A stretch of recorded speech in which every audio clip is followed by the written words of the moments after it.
So we'll just take a moment to just posturally settle into our locations, our rooms, our states, our continents, our bodies.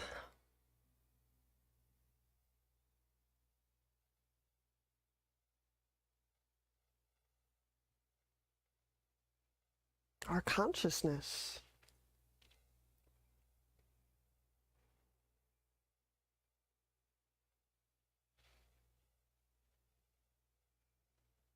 And it's just really a beautiful way to learn when we can remember who we are and what we were. It allows the front part of our brain to relax. It's a different way of learn perceiving. Right? So how would we begin to breathe? How would we breathe if we were remembering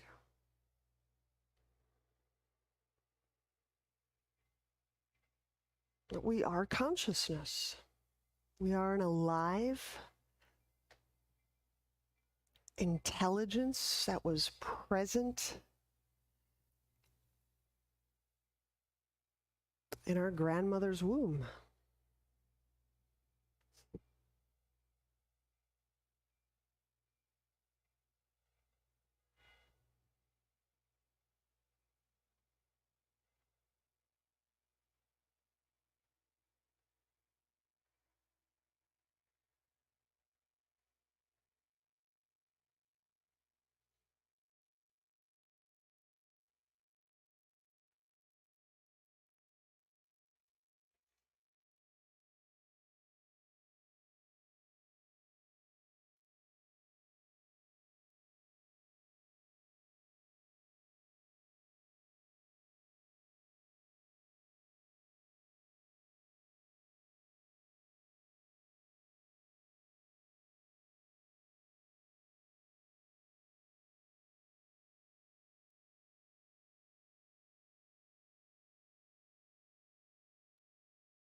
Our pranayama for right now, you can just slip effortlessly into this.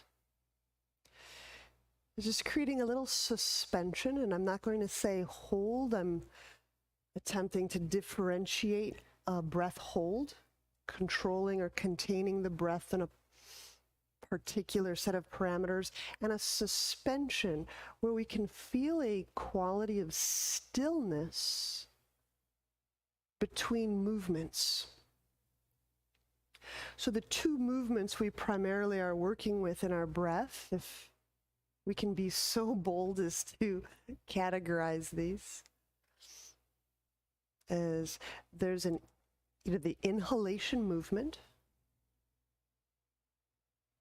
and you may feel that as a growing, as an expansion. You may feel that as an ascension.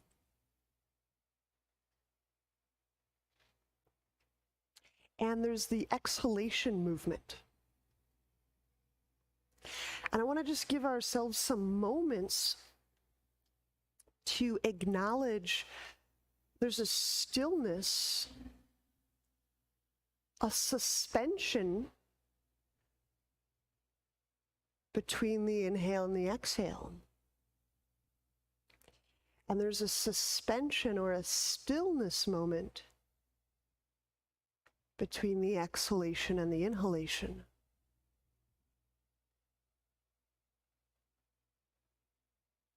We don't create them, we don't make them happen. We're just allowing ourselves the time and the space.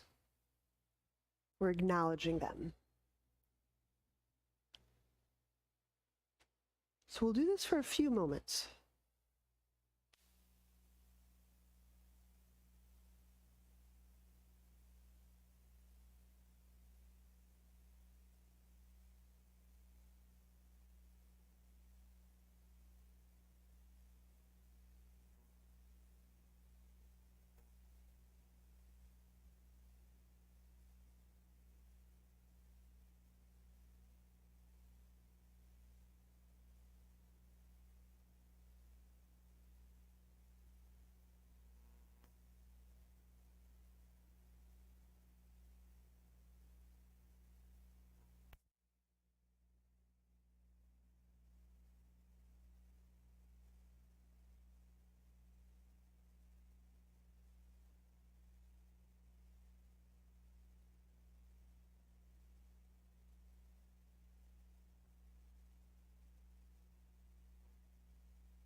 And you may sense there's not yet a stillness moment. You may sense a kind of a bleeding, blurring from one to another.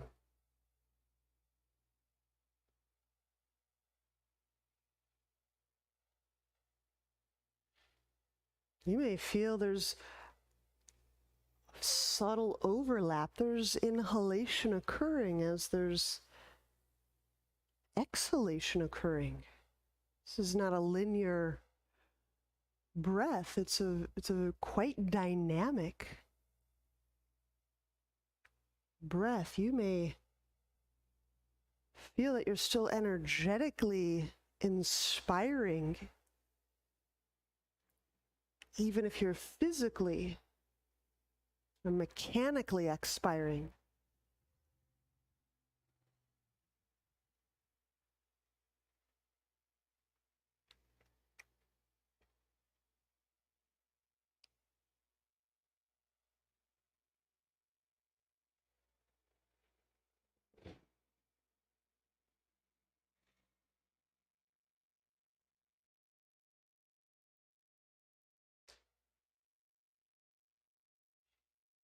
You may feel an energetic diminishment and expiration,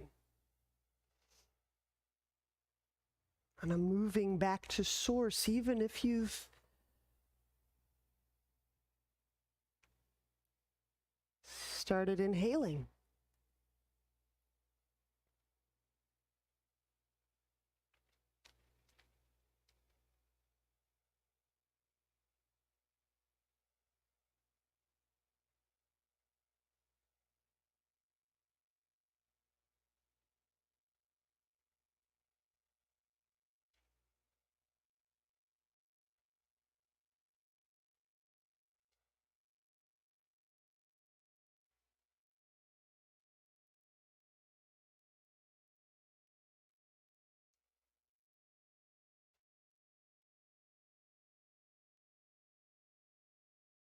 Again, it requires no effort. It's not a technique that we're performing so much as an acknowledgement.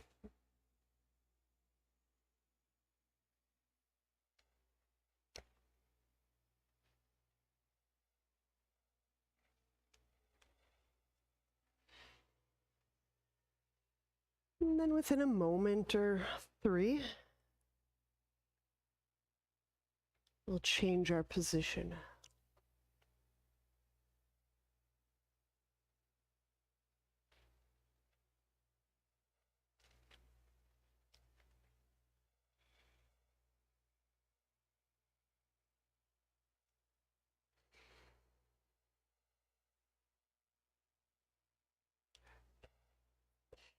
So I've set one leg out, and as I'm playing around with this, I really kind of like it as a way of feeling the pelvis on the ground. There's a different ground connection I get with one leg out. That cross-legged, it's not quite the same, or lotus or whatnot. So if you can be on the ground, I'm extending my right leg. And before we go into side bend or any of that yoga stuff,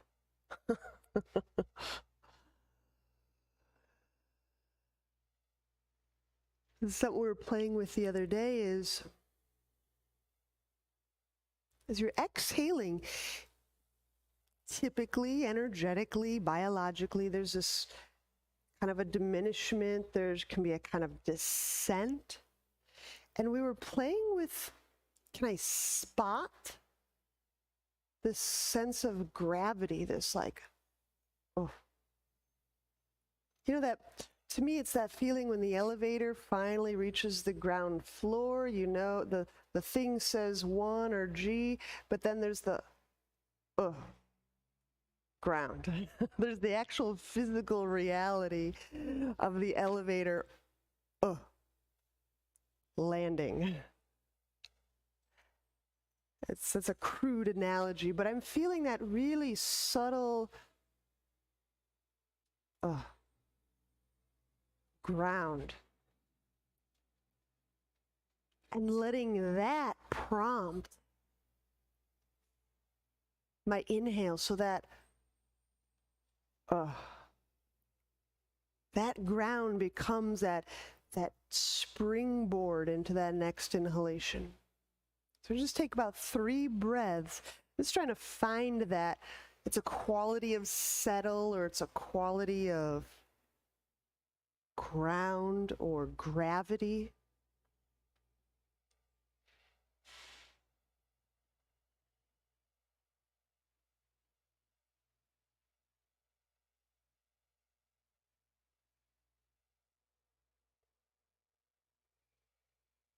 Letting that be a kind of an origin or a point or a springboard into the next inspiration.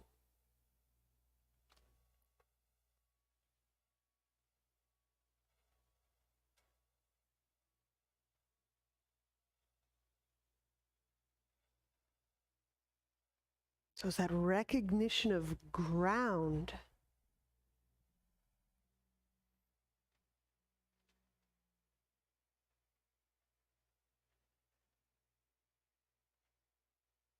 that comes with us into the next breath, into the inspiration.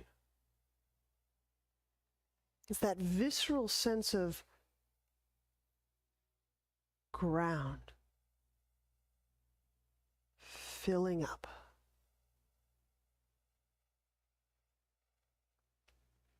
And I don't know about you, but I feel a great ease in those inspirations where I allow for that feeling of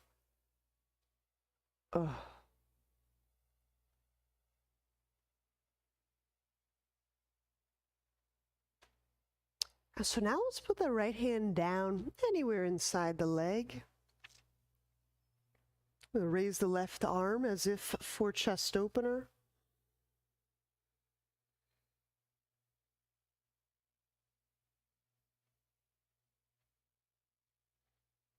And if it helps you to feel that quality of ground by letting the weight of the head move or hang downward, that's pretty sweet.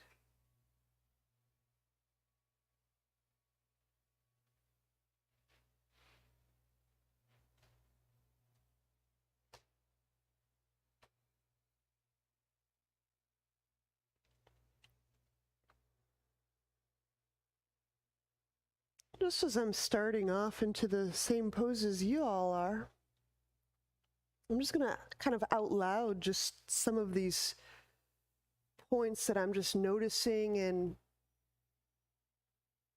letting happen in this practice. You don't have to do them, but you're welcome to explore them with me, or I'm just letting my hand be rather soft.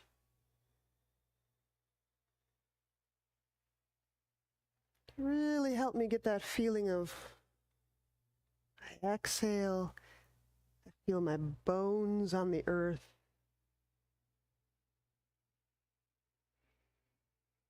Boom. Ground. And I'll let that inspiration gradually fill and move and spread all the way to the periphery. We'll feel that fullness in our body, even our fingertips, with our awareness and our breath. And what's cool is we don't have to generate a motion at the fingertips, but it just requires that we gradually feel into our periphery.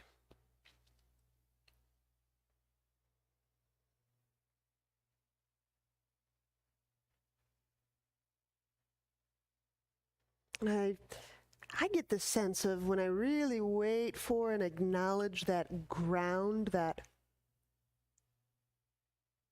gravity, there's that gravity moment, that gravity quality is present.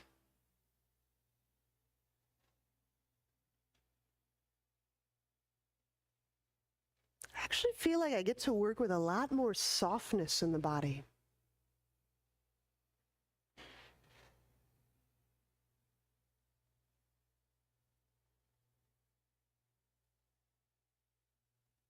Okay. I'm going to start to adjust the position of the arm. I'm moving roughly into a side bend, but I have no formal expectation of what side bend really needs to do or be, so we're really freestyling it today, folks.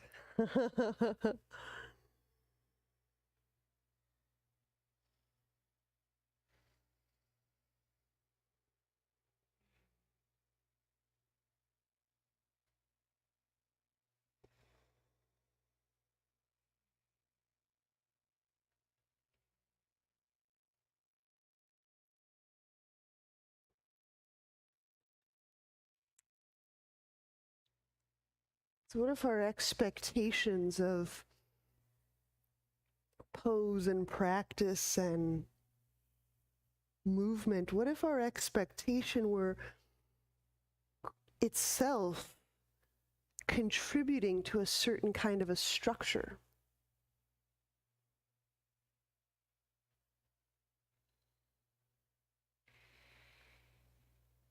Set the left hand down to the ground as we move roughly and approximately into a fold. So just slightly adjusting until some interesting sensation through the back line or the side back of the body.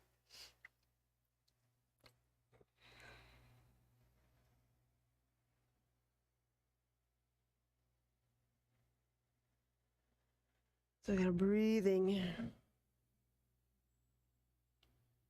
to feel the back of the body, the back line, the back body.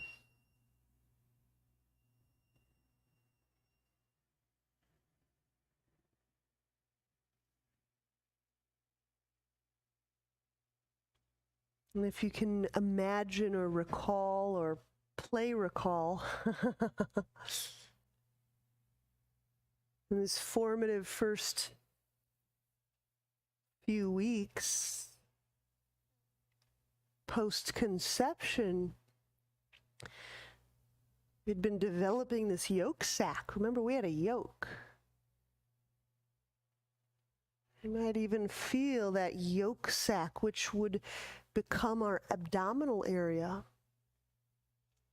You may even feel yourself kind of resting your abdomen, your rest supporting right on your yolk sac. Just feel if that recall informs the back of your body. Really resting on this fluid sac of nutrients.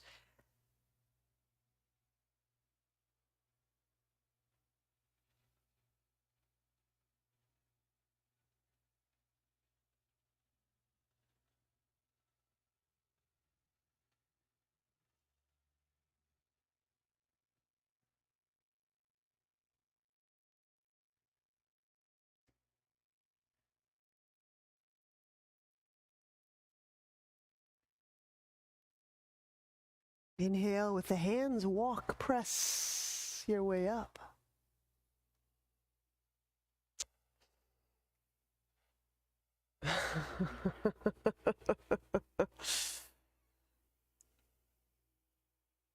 And again, I'm just going to out loud language some things. It's not to superimpose my experience onto your experience, but sometimes when we hear people just articulate things in real time or out loud, it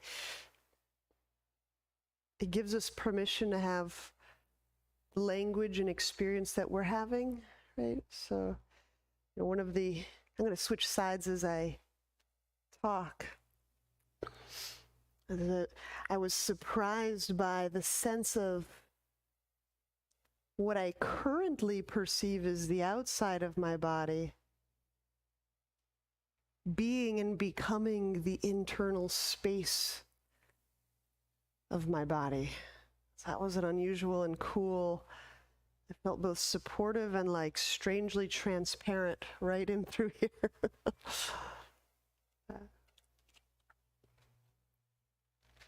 All right, so the first 3 breaths, just gonna presence or acknowledge that the elevator lands, gravity, ground. So I just wanna find that moment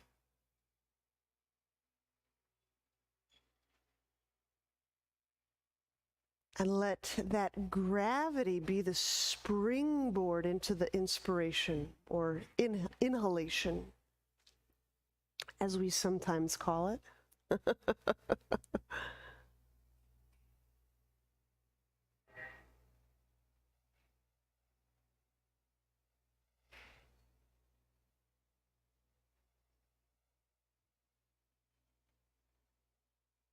So often what I observe, and it's partly my fault of guidance, I'll start with the word inhale.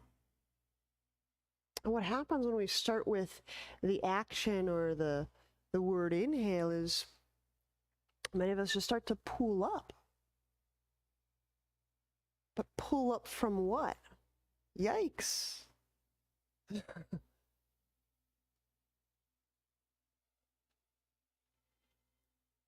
And then I try to retrofit us back into our feet. It's like, but what if we just started gravity first? Oh, the body actually starts to subtly relax.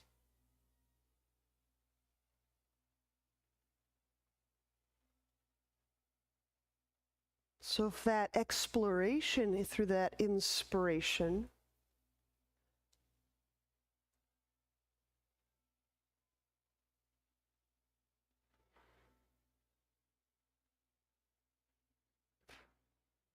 needs to return, I have a return point. I have a home point.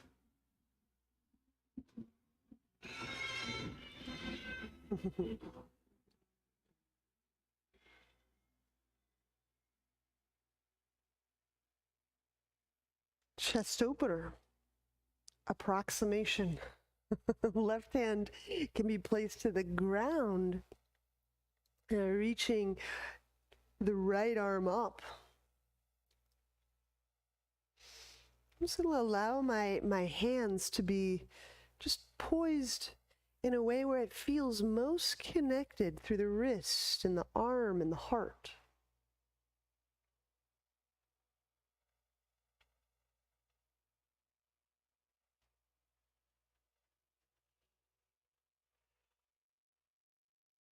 So I have no doubt, we've all had a lot of experience with active hands. I have no doubt that we're well educated in finding our hands.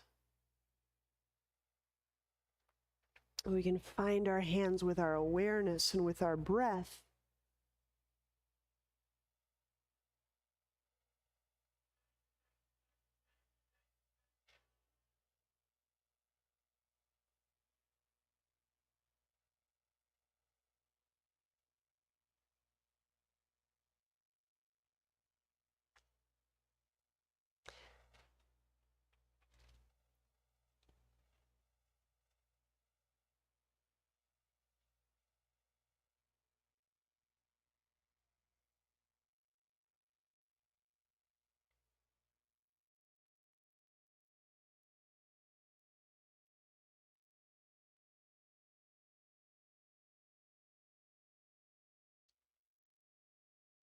And there's a side bend in here if we want it.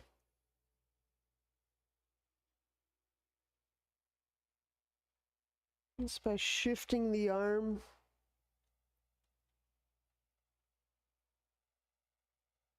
There's no predetermined place it has to go.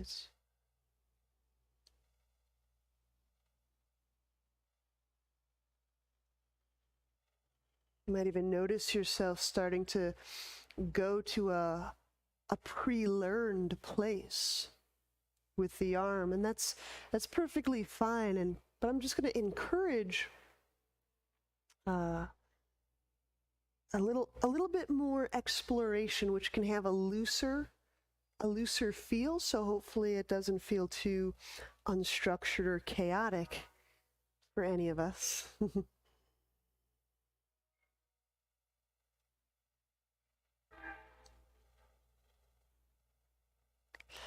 Our touch points, our home bases today being the gravity, feeling that ground.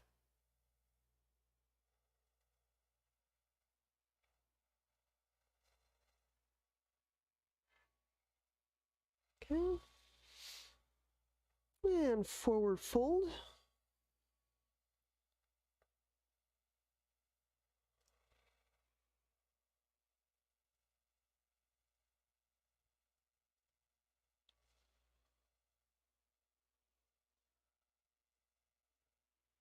And it feels a little strained. You might just try on that remembering. How did that feel to have a yolk sac before an abdomen?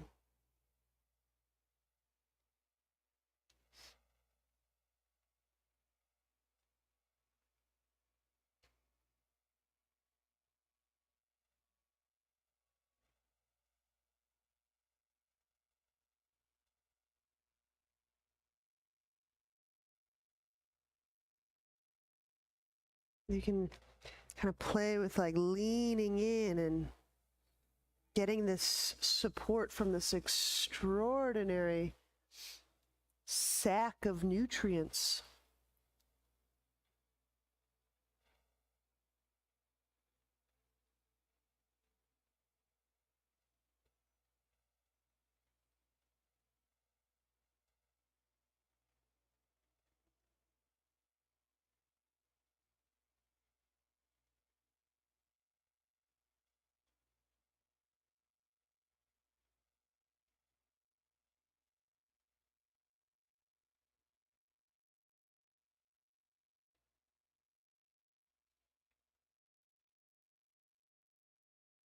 Do you find your inspiration is drawing from this abdominal space or drawing anything into this abdominal space?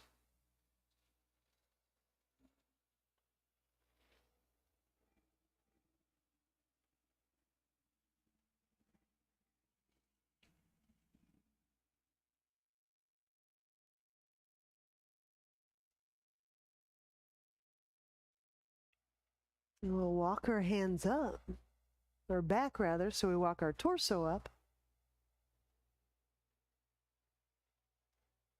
Because I find if I can remember how I've experienced support, nourishment, and these qualities, if I remember how I did that for myself, it's much easier to feel that and receive that. It's like stoking the memory that I've already learned how to do this. I've already done this.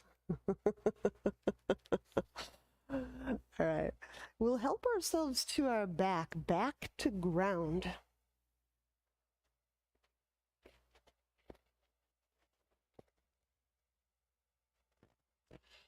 And we can have a roll nearby.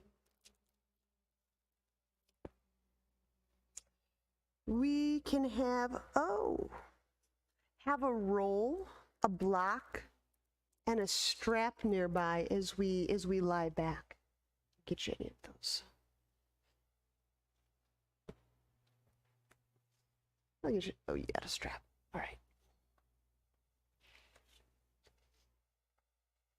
All right. So this back body.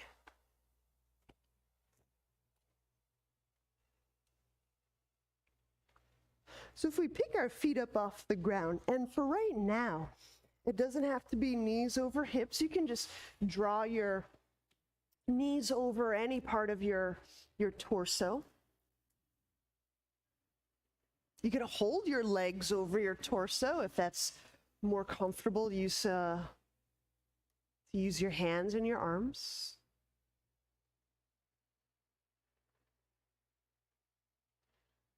But I've just picked my feet up off the ground. I'm fully supported through the back of my body. The back of the body is contact with earth.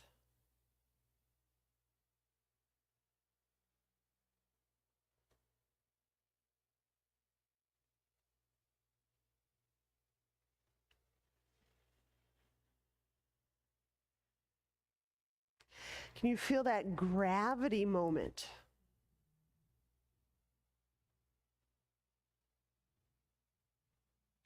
Where the spine and the organs in a kind of dissension, just, do they reach or find a sense of ground? Do you sense that there's a lot more of dissension before you sense ground? Maybe there's a lot of falling, a lot of leaning back here. It's a movement that we're just playing with, feeling and acknowledging. It may not be entirely obvious right off the bat. We're just playing.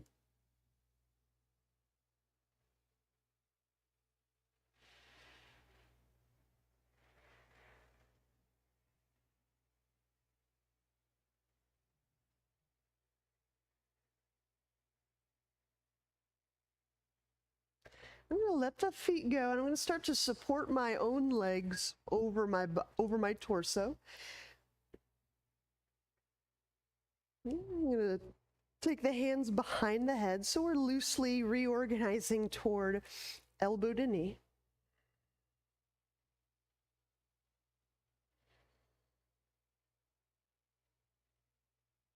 Here in a moment, the back side of our body will be remembering this contour, it's always drawn out to be this harmonious golden ratio, this very natural spiral, natural geometry. So I'm really not pulling my body anywhere. I'm just remembering this geometry that's in the whole of the natural world. Well, that's kind of a funny notion. Well, that's a different way. I'm just laughing at myself too. This is great. So I'm feeling that ground, even if it's just the pressure of my bones on the mat. And then inhaling, letting my head and my spine remember that the embryonic curve, that spiral. Exhaling, reach out through the left leg. Now, as I draw the belly down, it just helps the tailbone remember that spiral, that round, the way I contain myself with the back of my body. Inhaling, we'll let the left knee bend. Letting my spine remember that round, that spiral. Exhale, the right leg reaches out. Now the exhalation is helping the tail and the low back and the sacral area of my body remember that spiral from tail all the way around my noggin.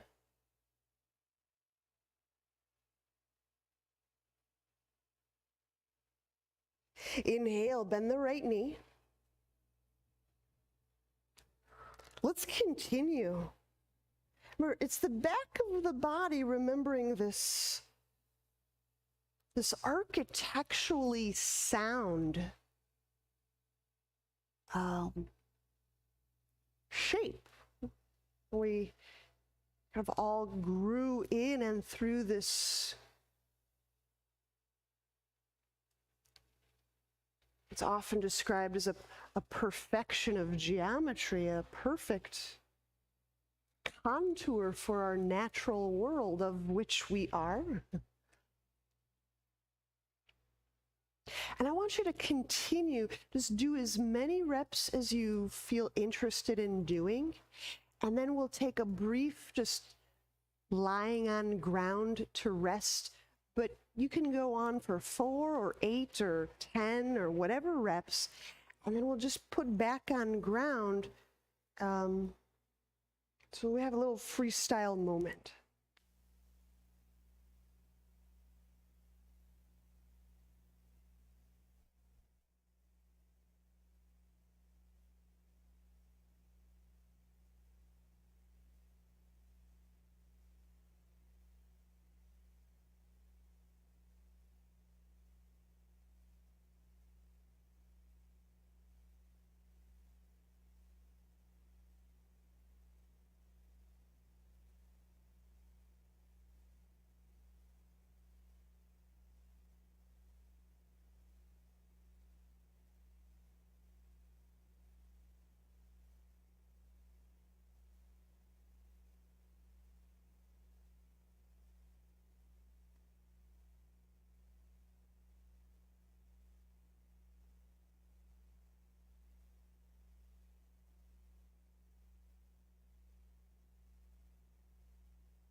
That's so interesting.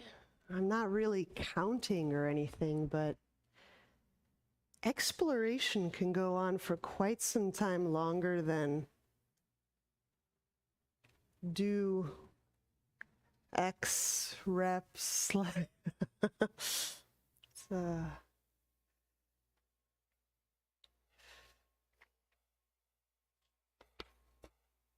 As my hope is these explorations are fruitful.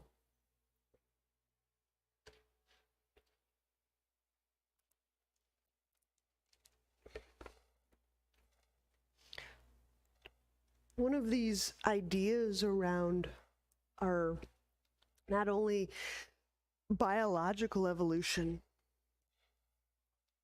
which is the evolution of our ever complexifying and consciousness, is that in remembrance, often, maybe incidentally, we end up freeing up energy that may just seem to coax along our own growth. So there might be some value in this way of remembering. All right.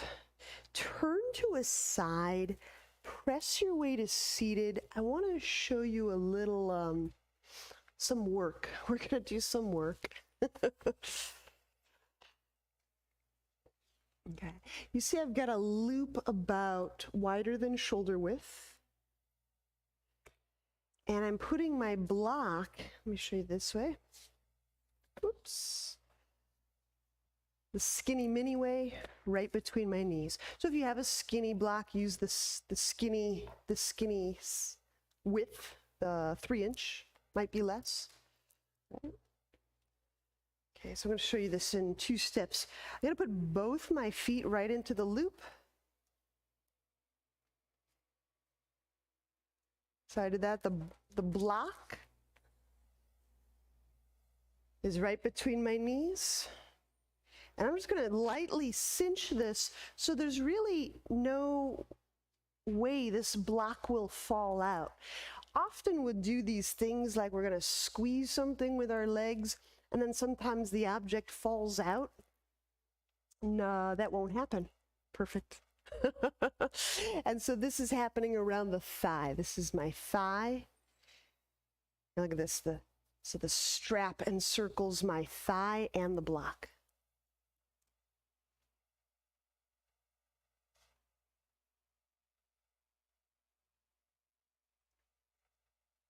Cool. And the prop is right between the strap. It's in the center of the, pull the, there you go. All right. Eye on your back. This will be our bridge.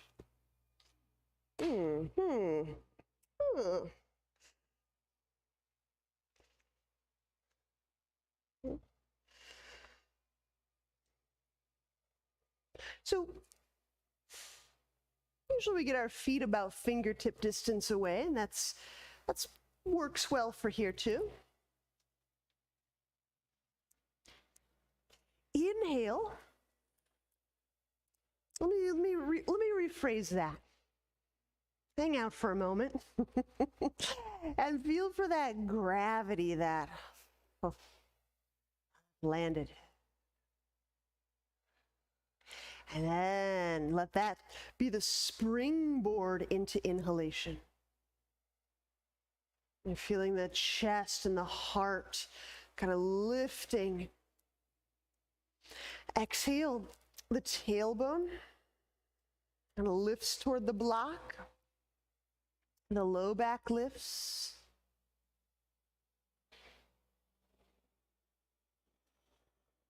As we enter bridge.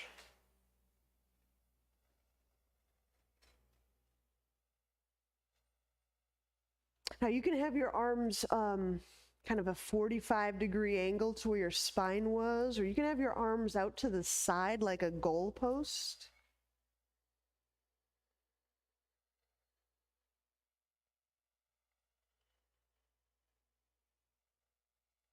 Having the block between your thighs this way, without the thighs being able to waggle laterally, is here to give us some feedback so we can feel the activities, the motions of the 2 halves of our pelvis, and really therefore the rotation of each of these thigh bones and hips, the way the feet contact the ground. It's just one way to have a lot more sensitivity of the inside of the leg and the outside of the leg.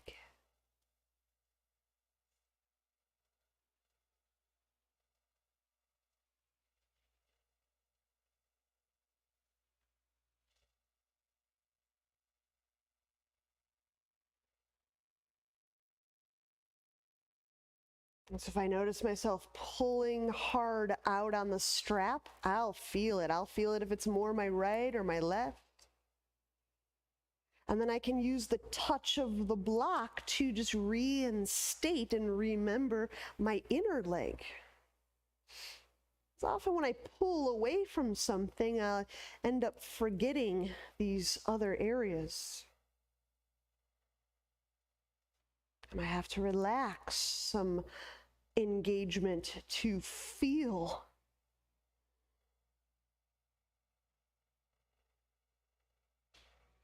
Some people may feel a little kind of an interesting little wiggly, almost like a slack line, a little balancing scenario.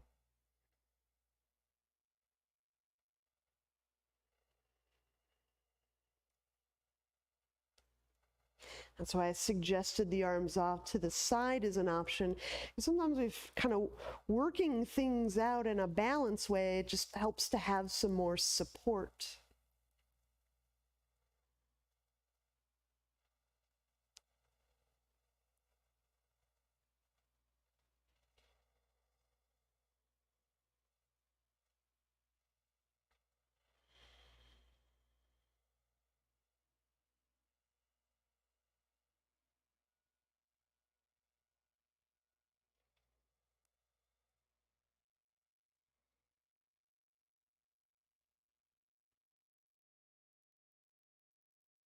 And I am subtly reaching the leg bones outward just as a way of ensuring I'm not tightening up in the low back. So if you feel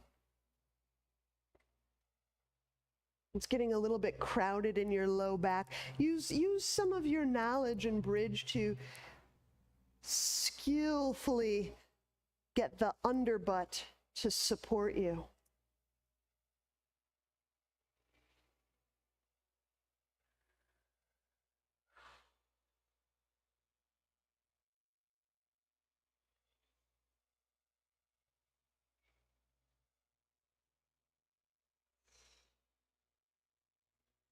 Feeling each foot contact the ground, feeling that gravity with each and every breath.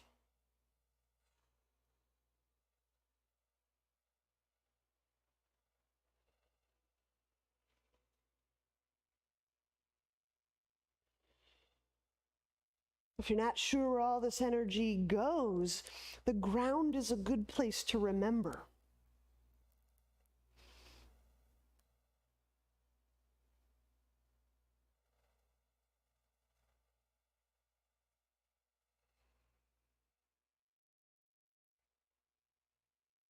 All right, let's begin our descent. Bring the upper back down and the mid back.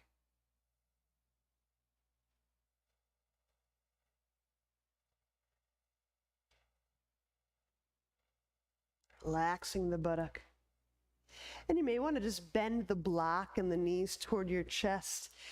And there you can undo the strap and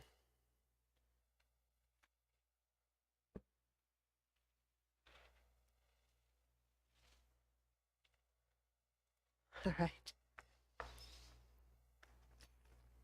Again, let's turn onto a side and ready ourselves for some dolphin. We're still staying to a format.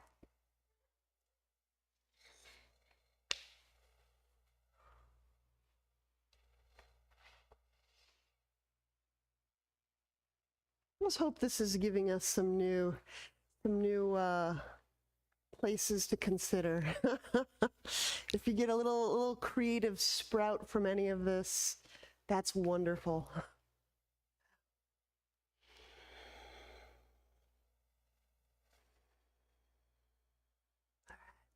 So we're setting up dolphin as we would typically. We'll give ourselves that habit to slip into, that old comfy habit.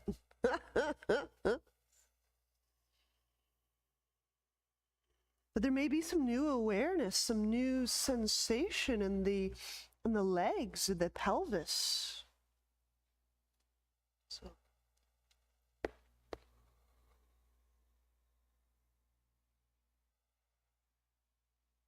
when you're ready, let's move on exhale. You can press as little or as much as you want. You may even work your dolphin with the knees left on the ground and just creating little moments of pressure. You're welcome to lift the knees off the ground if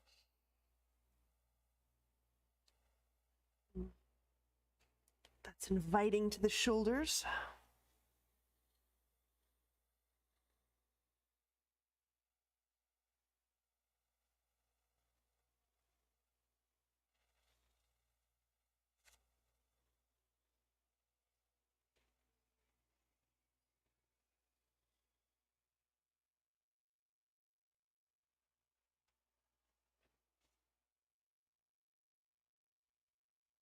And so feeling the back of the body, the back body. So you include the back skin and the back ribs and the back bones.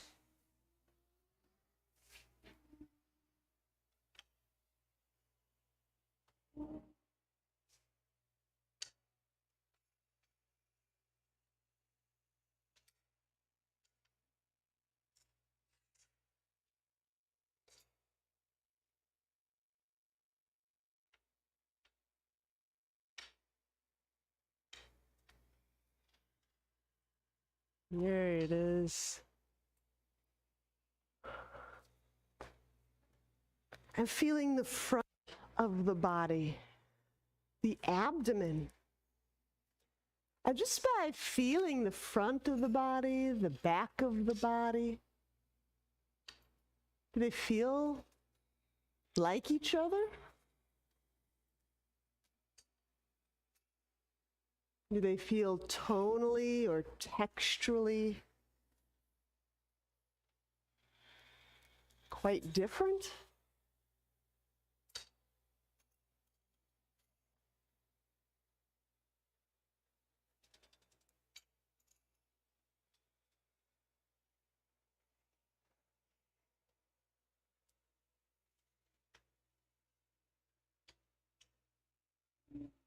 I'll feel, we can do a little imagination exploration here.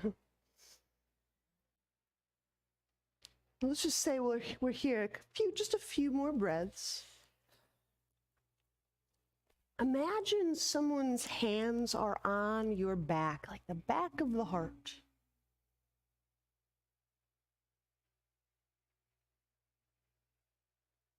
And breathe with those hands that are on the back of your heart as you're in dolphin.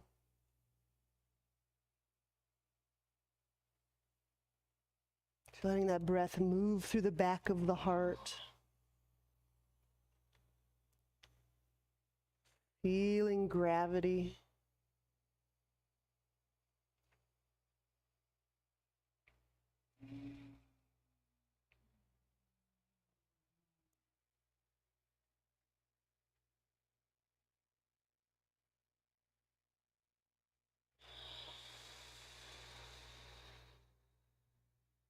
Once more.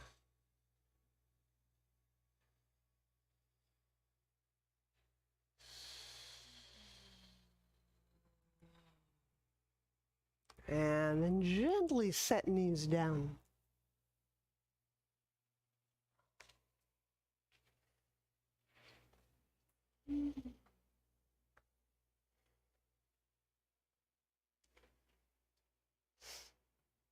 And however you're sitting or resting, or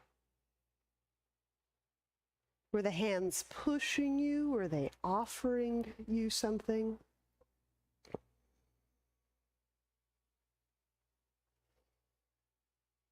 The hands surrounding your heart, or were they crowding your heart? Were they detached? Were they not even really there? Were they gripping your ribs or your heart? Now I'm asking this, I'm not physically touching a body right now, but just as you're gathering that sense perception in your body, know that that is your perception.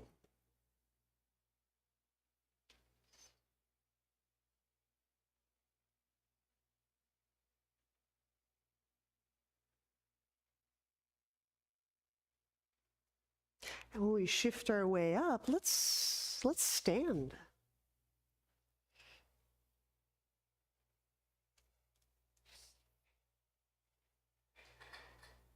Let's go to the front of the heart. So now if we got a little glimpse of, that's how hands were on my heart. Let's take a wall, and we've got chest opener. So knowing what you know, how did I perceive my heart being touched? Now we can either re-script that, or we can have a say in this also. So I'm taking a split stance, a warrior stance, because my right hip is near the wall, my right foot is forward, and my right hand I'll place back. So now you, with your other hand, your left hand, if we're on the same side, feel your hand going to your heart. This could be any hand, but today it's your hand.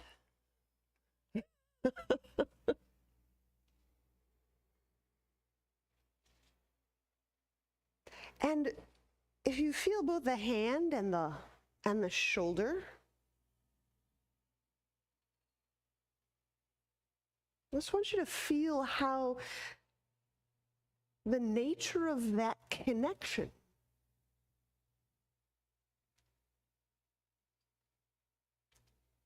You know, as magnetic creatures, as healers and artists, we all are those things. We're all dancers, we're all artists, we're all creators.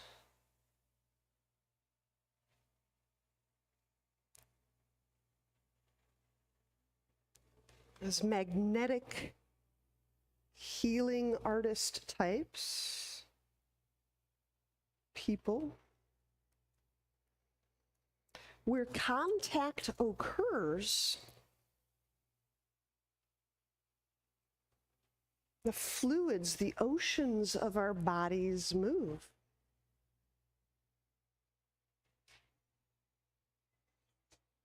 So again, you don't have to make it happen, but as we allow for those oceans to be felt, those fluids, those fluid awareness, those fluid breath waves,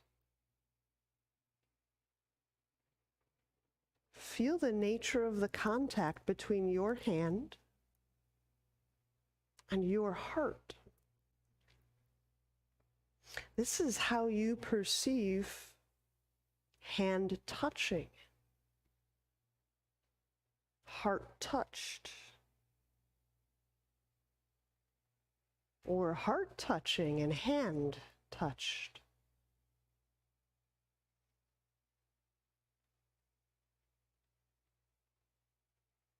Now, how do we disconnect?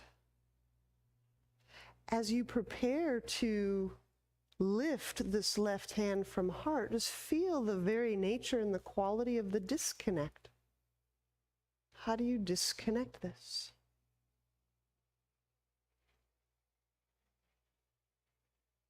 And just let it go. Now, before we do the other side, feel your two shoulders. Feel your two hands. I'm guessing they're quite a bit different. This is the beauty of connection and contact. And we're just doing this in our own body, so here's the other side. Chest opener.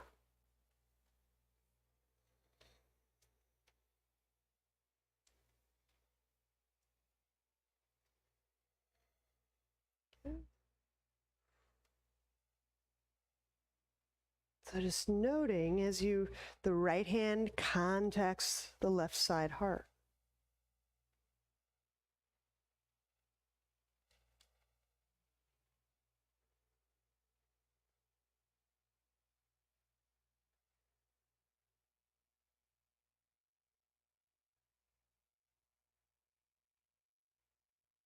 Is this a symbiotic contact? Is there a push, a pull? I'm just letting those magnetic fluids of the body in the right hand and the left side heart, letting those interpenetrate, letting those, just acknowledging those those fluid movements, they are happening.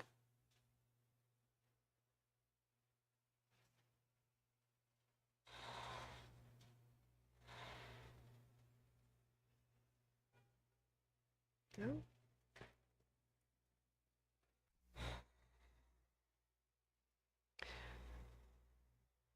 Feeling the ground and the gravity.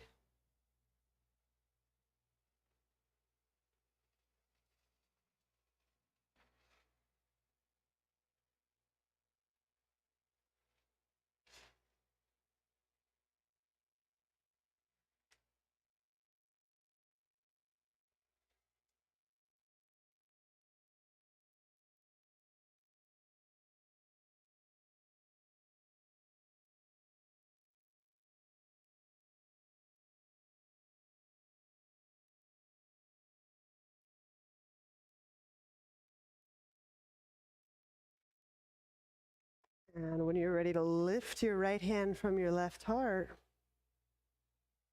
just let them come apart.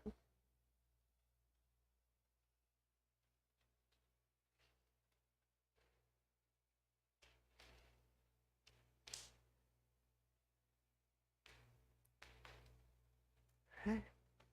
So let's move to our mat. You may want to block up by the front side of your mat.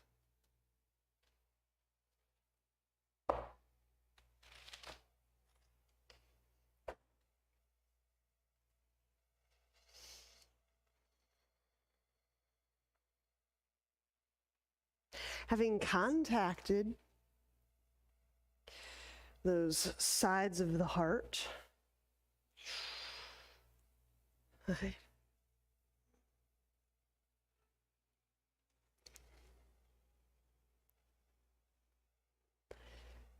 Are there any qualities around the heart? Is there a quality of ease or softness, or is there a quality of on-edgeness?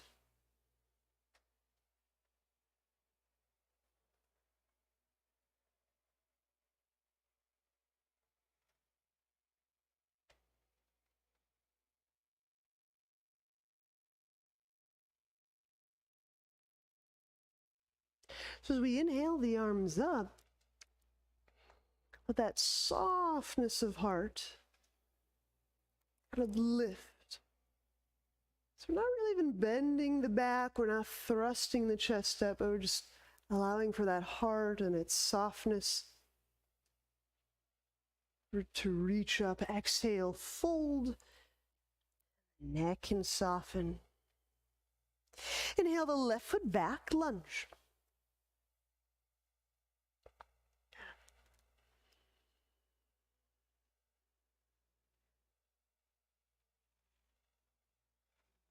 Hands to ground, exhaling, step back. And we'll lower all the way down. You can use knees or not. Cobra. Reaching back through the legs. Inhale. You still feel that softness of heart, left side, right side. Sometimes if I pull too much, there's actually like a rigidifying. The body feels like it seizes up. I have to keep that attunement. The attunement grows more robust and more enduring. Not just the physical structure of the body. Hands under heart. Exhaling, downward dog. Downward dog is a worthy pose. So let's hang here for a moment. And by hang, I mean a little more active than hanging.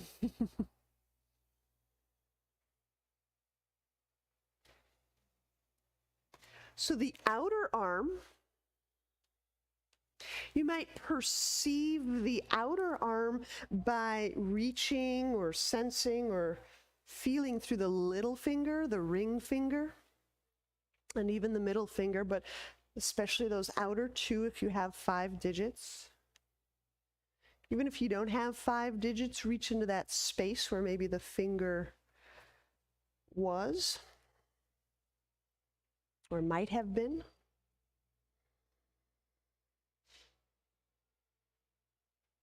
to feel the inner arm, sense thumb, sense index, and middle finger. Middle finger is kind of like the middle of, kind of that overlap between the outer arm and the inner arm. Do you feel a predominance of outer arm, inner arm? From an energetic perspective, the outer arm tends to reach out. So you might encourage that just to feel it, kind of an outreach. And the inner arm tends to kind of circulate in, or sometimes we draw in. It's that sinking or nestling of the arm bone into the socket. To me, it feels like the bicep kind of going into the chest tent. And it might steady the shoulder. So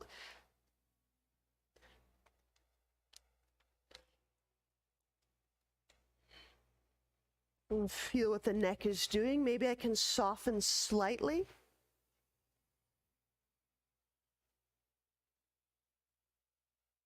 Inhale the left foot between the hands, lunge. Set the right knee down. Draw the arms up. Hands to ground, exhaling the right foot forward, fold. Inhale, stand, reaching up.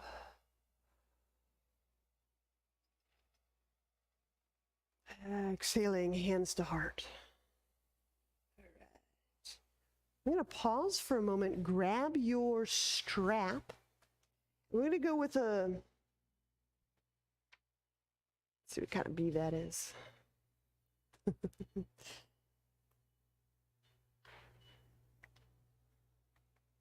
Do you have any bee allergies?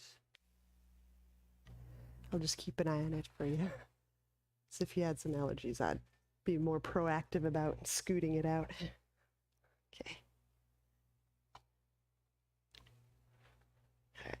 So I've got this strap about yay high.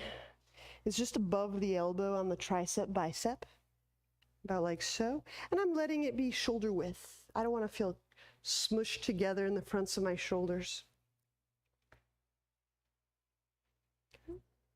We're going to do a little strap plus downward dog move.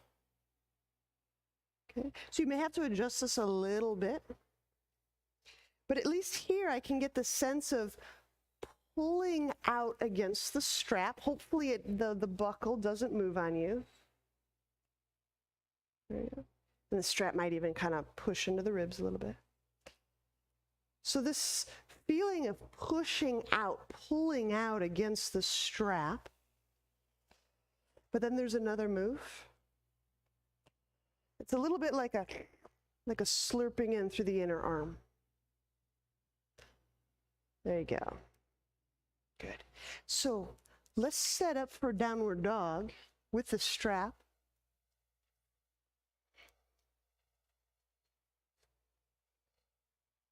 Okay, once you press back, if your forehead rests on the strap, that's okay.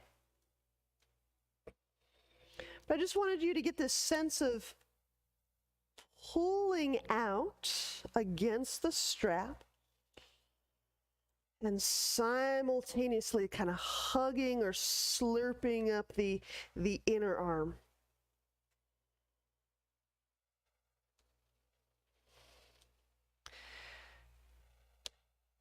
There should be nothing funky going on in the elbows. Nothing funky going on in the elbows. Nothing twangy or sharp. But I want you to feel the two distinct halves of the arm, the outer and the inner.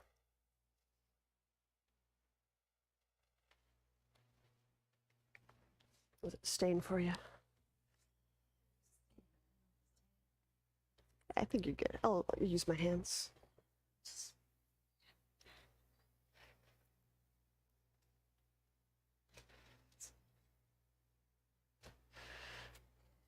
So push out.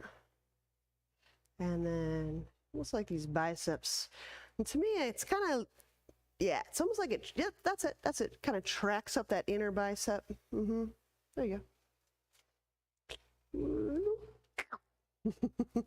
Now that can set the stage for wrapping. If you want to now apply even more wrap, you could, but this at least gets some of that shoulder couched in a really nice way, sets up the rotation.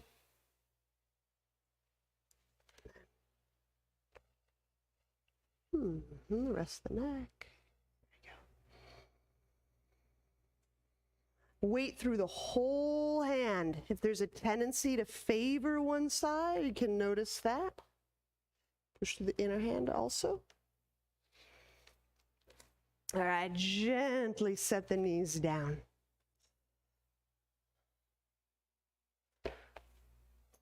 We can take that strap off.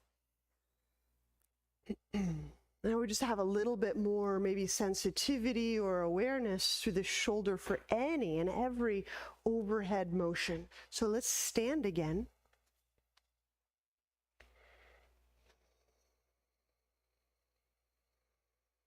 I'm going to pause with this first motion as we inhale the arms up. Continue breathing, but posturally we'll remain right here. Now it takes a little imagination to sense like something's pushing in on your arms. It takes a little imagination to then imaginarily push out against it. Push out. And I'll allow that inner arm to kind of sloop in toward the heart and the chest. There you go. You feel how that starts to adjust around the traps and the neck. So inner arms. There you go. Keep that. So there's a little play between the outer and the inner arm. We're treating them as halves so that we can get to whole. It's not that we're going to forever segment our arms into two. Now, with your next exhalation, we'll fold. Inhale, step the right foot back, lunge. Breathing into the heart. And using both halves of my arms. This kind of leads to the heart. So just sensing the heart through the arms. Hands to ground. Exhale, left foot back. I'm using both halves of my arms as I descend. So use that inner half of your hand. I observe a lot of us kind of, when we do any kind of chaturanga, push-up or descent like that, is we'll lose that inner part of our hand, the thumb side. Cobra. Inhaling.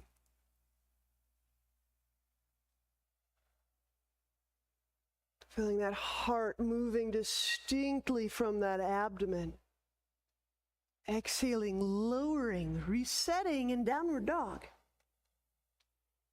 I've got two halves of those arms.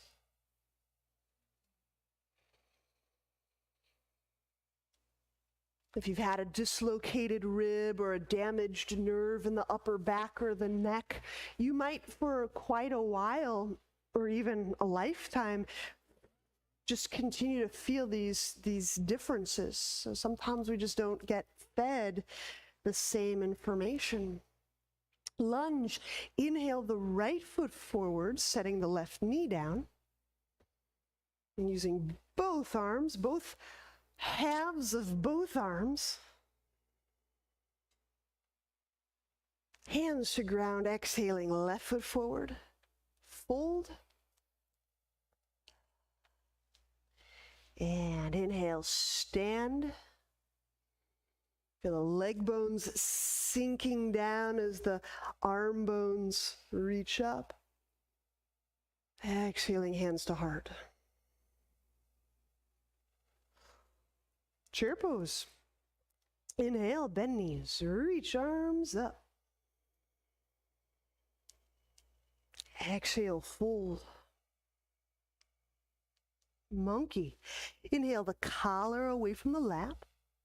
You can use the hands to press against the shins or to press off the floor. Set the hands down, exhaling. You can step or you can jump back, your pleasure. Chaturanga. Both halves of hands. Inhale, upward dog. Cobra is always an option. Exhaling, downward dog.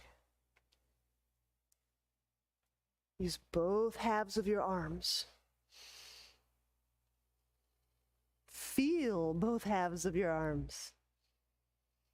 The doing just helps us get to the feeling. And the feeling just helps us get to the being.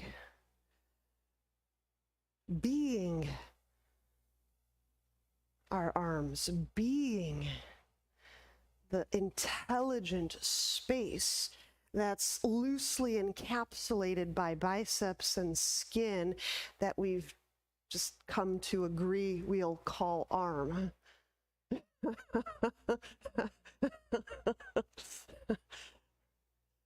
Well, when you contextualize it that way, Gwen. We're setting up for triangle. Inhale your left foot forward. And you may like a block nearby. I'm going with heel to instep alignment. Exhaling, reach through this left arm so the left side ribs stays lengthy. And I can actively kind of work with that hip crease. I can feel that crease becoming creasier. That's a very technical term, creasier. I just set that left hand down.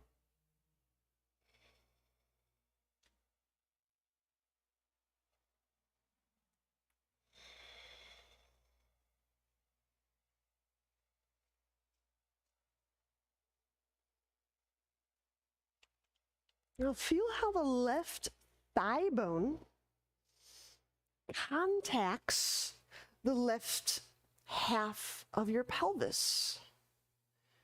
Like a big, it's a ball socket joint,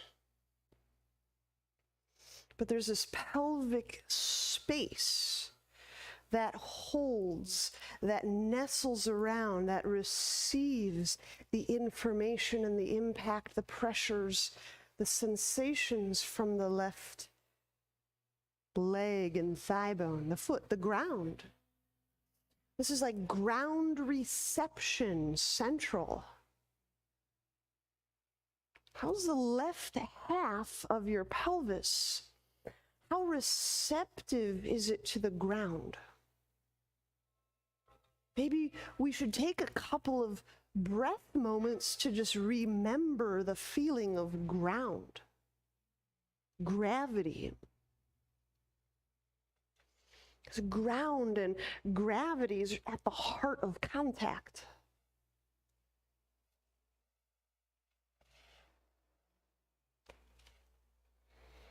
Is that left half of pelvis, is it a receptive area of your body? Or is it an actively defending part of the body? How do you perceive your left half of pelvis?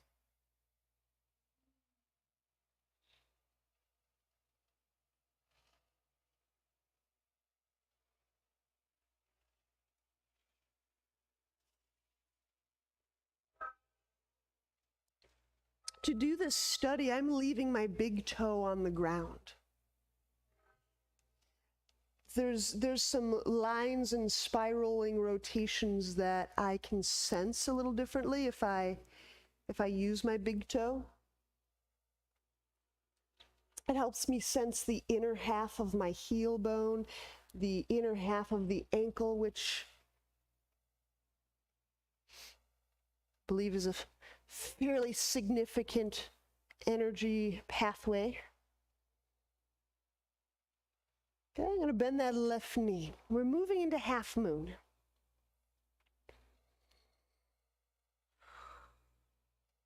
Left hand can go to ground or block. outside and in front of that left foot. And now inhaling, that right foot, hip height is perfect. Now, if you want more support, you can always go to the wall.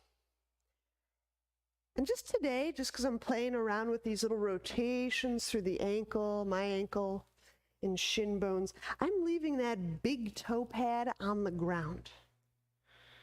If you're really accustomed to active foot, go ahead and make the foot active, but just put the big toe down and delight at how your brain goes. Oh, my habits, my precious, precious security habits.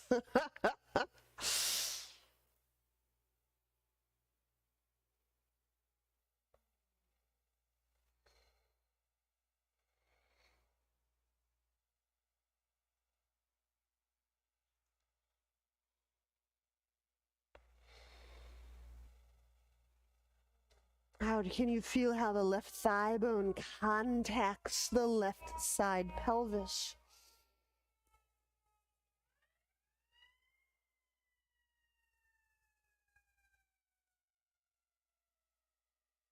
Is it nested? Is it encapsulated? Is one stationary and one moving? Are they both moving?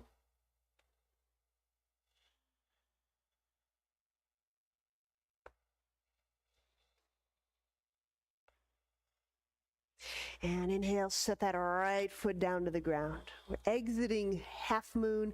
Exhaling, we'll step back, downward dog, downward dog. Stepping the left foot back. So it's just a two-pose study of the left hip, the whole left hip area. In your downward dog, just feel the left side of the pelvis, the right side of the pelvis, the left side of the back, the right side of the back. So we start to appreciate when we bring our curiosity and our awareness. We allow the body to feel the body. We allow the hip to feel the hip, the leg to feel the leg, the abdomen to be aware of the abdomen. Allow our body to be self-aware of its body. It plays different. There's a different play.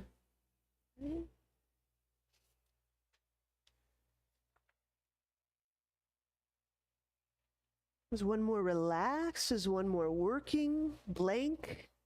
Soft? Inhale, step the right foot forward. We'll do this triangle thing. Yeah.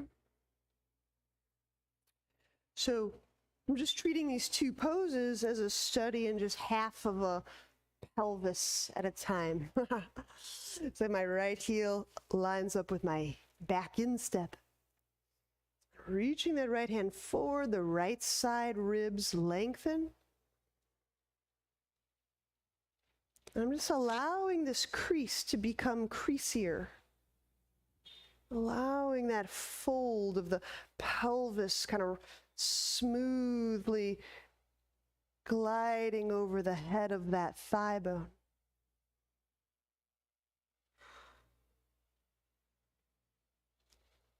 Do I need to create a stretch? I don't need to create a stretch to be aware. Sometimes creating a stretch jumpstarts awareness.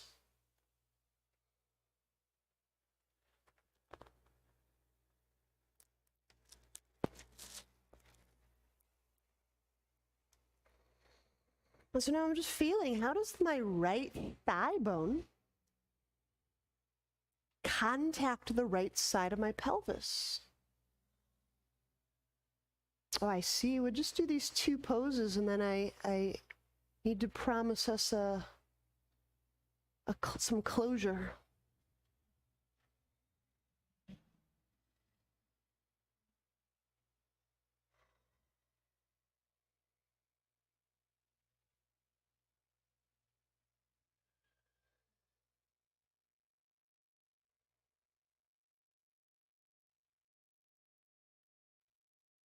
Bending the right knee. Half moon.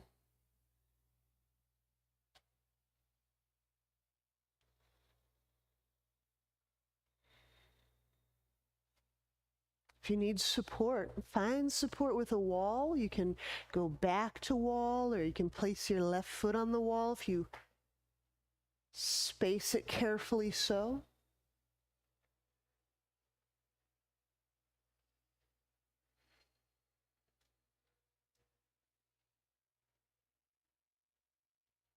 But what if I were to use this pose not to stretch anything or pull anything or make anything, but it was just a moment where I can allow my right thigh bone and my right pelvis to contact each other. Do they contact through fluid? Do they contact through the bone? What's the nature of that contact? Are they aware of each other? Is the thigh bone aware of the pelvis? Does the pelvis receive the thigh bone? Is it aware of the thigh bone? Do they know who each other are?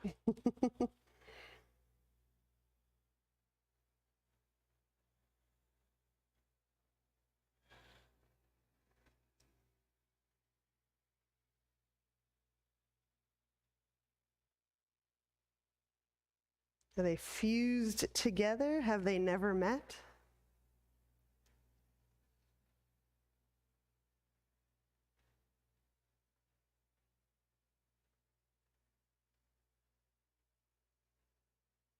Inhale, set that left foot down to the ground, exhaling, downward dog.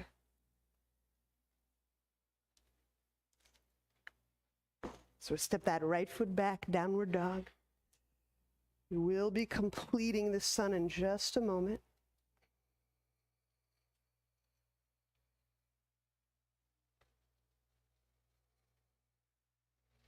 Inhale, step or lightly jump the feet forward, monkey. Exhale, fold. Chair, inhale, bend knees. Feel the heart lead. Arms, extension of that heart. Stand, exhaling, hands to heart. And wait for it, wait for it. There is a gravity moment if we're acknowledging it. Let's have a seat.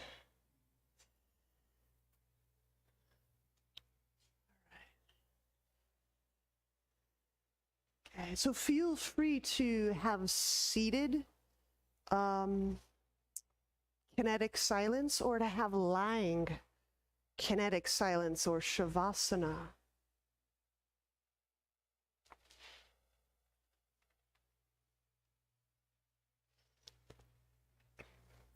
In lying, you might find that opportunity allows you to relax the back body a little differently than if you are seated. So there's tensions at play.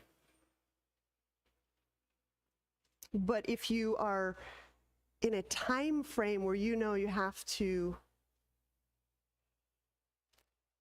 get going, I would say just take a silent seated moment. Okay. Good. So I'll speak to the lying amongst us. Those in Shavasana. Let's feel the back of the body.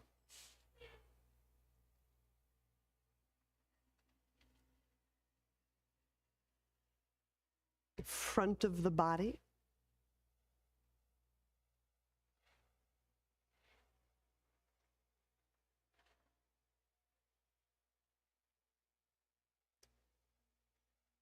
And the space between.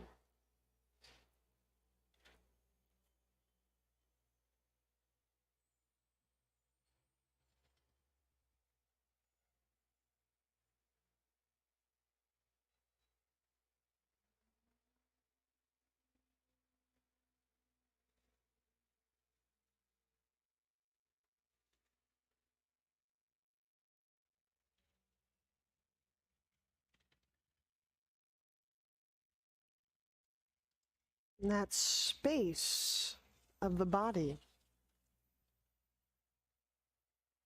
that space between the front and the back, the sky and the earth.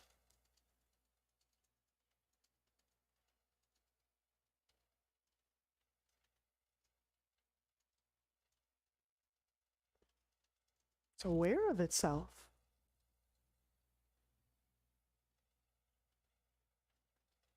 That space knows that space.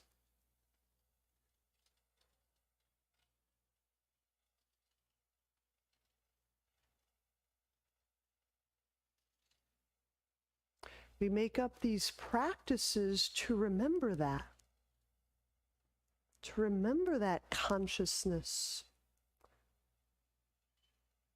that we have always been.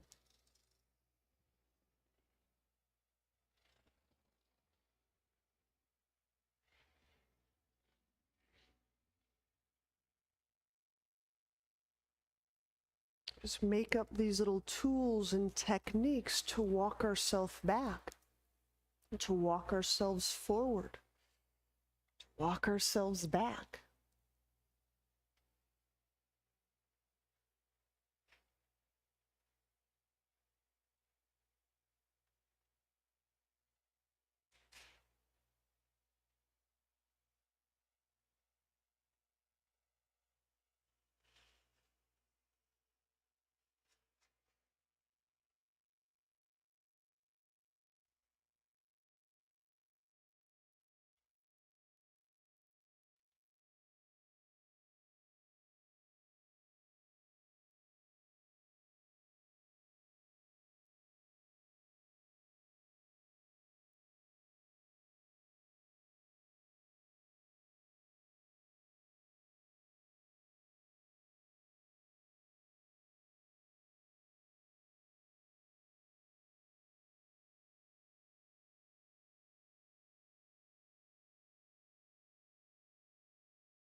Note how the shoulders relate to each other.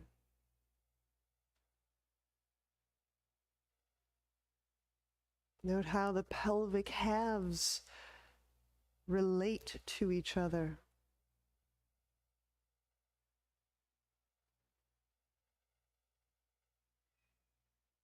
Note how the abdomen relates to the heart.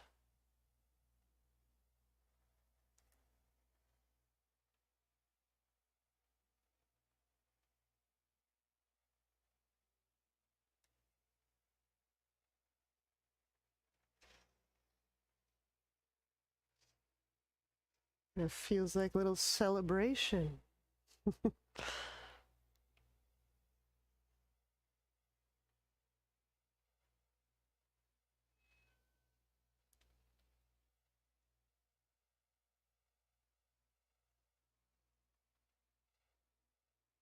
Well, when you're ready, and if you're still exploring this, you can just remain exactly where you are. There's no need to break from here if you don't want to. But if you would like to move at this point, bend knees.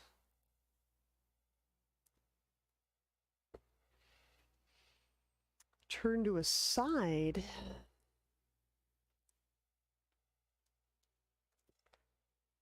And use hands to press to seated.